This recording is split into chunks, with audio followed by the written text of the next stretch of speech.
আসসালামু আলাইকুম। আজকে আমরা রিকো 2554 মেশিনের প্যানেলের কাজ করব। এখানে আমাদের দেখতে পাচ্ছেন প্যানেলের কোনো বাটন কাজ করতেছে না। হোম বাটন চাপ দিলাম, 1 2 3 কোনো বাটনই কাজ করতেছে না। এটা আমরা ঠিক করব, কিভাবে সলভ করা যায়।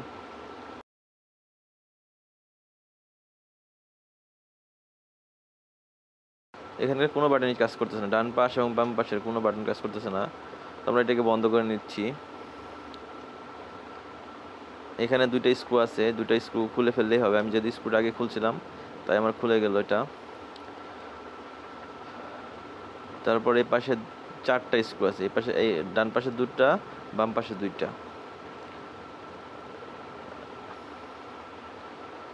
এখন আমাদের মেশিনটা বন্ধ হয়ে সারেনি, আমাদের বন্ধ হলে আমরা কাজ করব।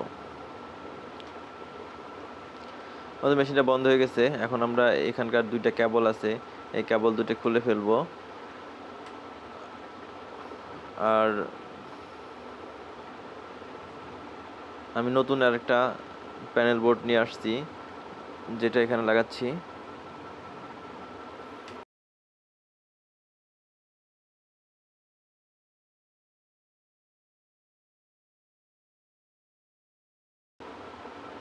দুইটা কেবলই লাগাই দিচ্ছি আবার, আর এখানকার স্ক্রুগুলো লাগাই দিচ্ছি।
এখন দেখতে পাচ্ছেন আমাদের বাটনগুলো কাজ করতেছে।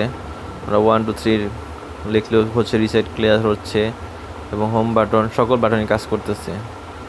তো আপনারা এই প্যানেল ইউনিটটাকে চেঞ্জ করে দিলেই আপনাদের সমস্যার সমাধান হয়ে যাবে। এতক্ষণ আমাদের সাথে থাকার জন্য ধন্যবাদ।